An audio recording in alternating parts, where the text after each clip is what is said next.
Mwenyezi Mungu Subhanahu wa Ta'ala asema faman ya'mal mithqala dharratin khairan yara, khairi yoyote utakayoifanya wallahi tutakwenda kuiona mbele ya Allah Subhanahu wa Ta'ala. Wa inna alaykum lahafidhin kiraman katibin ya'lamuna ma taf'alun. Kwa hiyo faman ya'mal mithqala dharratin khairan, faman ya'mal mithqala dharratin khairan yarahu, atakuja kuiona. Wa man ya'mal mithqala dharratin sharran yarahu, atakuja kuona. Kwa kalimatu khair, vitendo vingi ambavyo tunatakiwa tukithirisha khairi ili tukavione mbele ya Allah Subhanahu wa Ta'ala. Wama tuqaddimu li anfusikum min khairin, neno khair tu jamani, tuko katika hutuba wa fa'alul khair la'allakum. Wama tuqaddimu li anfusikum min khairin, chochote mtakachokitanguliza mbele ya Mola wenu katika khairi.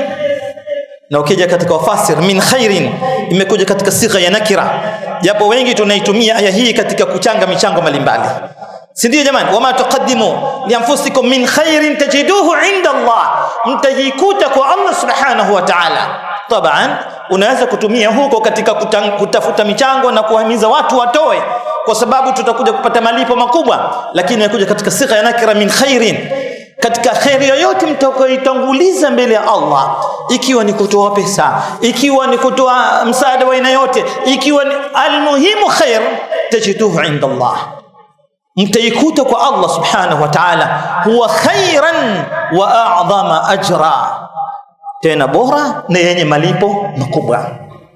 Watukufu Islam, kalimatu khair ni neno pana kabisa, na katika hikma na lutfi alislam, hikmatu alislam ni kujalia mlango wa khairi kwamba umefunguliwa. Kila khairi wewe uliko huwezi khairi hii utaifanya ile, hii huifanyi ile. Mtume sallallahu alaihi wasallam asema kwamba hakika mlango huu wa khairi, mafatih, una funguo zake. Atakayekuwa na funguo zake basi huyo kapata jambo kubwa sana, na atakayetumia khairi na akafunga milango ya shari basi amshukuru sana Allah Subhanahu wa Ta'ala. Mtume sallallahu alaihi wasallam asema fil qalb lammatani, katika moyo wa binadamu sote hapa lammatani, lamma kuna lamma, kila mmoja ana lamma mbili. Lamma nini? Kama minongono fulani, kama ushawishi fulani, kama hamasa fulani ya moyo, kila mmoja anayo. Lammatun min almalak, lamma min almalak, yani kutoka kwa mwenye kumiliki huu moyo ambaye ni Allah Subhanahu wa Ta'ala. Lamma hiyo inakupeleka nini? Katika khairi, inakufundisha khairi, inakupeleka kuyapenda mambo ya khairi. Kama mashekhe zetu hapa inawapeleka kila khairi wao wanaipapia. Basi Mtume sallallahu alaihi wasallam asema faman wajada dhalik, atakayekuwa hivyo faliyahmidillah, amshukuru Mola wake, kwa sababu hiyo ni neema ya Allah Subhanahu wa Ta'ala. Atakayekuwa na walamma, na lamma nyingine mina shaitan, lamma katika moyo kuna lamma shaitan, inakupeleka katika mambo mabaya. Wewe kile ukikaa wafikiria mabaya tu, maovu, unafikiria haya na yale, asema hadha minash shaitan. Faman wajada dhalik, atakayekuwa hivyo basi falyasta'idh billahi minash shaitani rajim, ajilinde na Mola wake kutokana na shetani aliyofukuzwa katika rehma. Alafu Mtume sallallahu alaihi wasallam akaisoma aya ash-shaytanu ya'idukumul faqr wa ya'murukum bil fahsha wallahu ya'idukum maghfiratan minhu wa fadla wallahu wasi'un alim.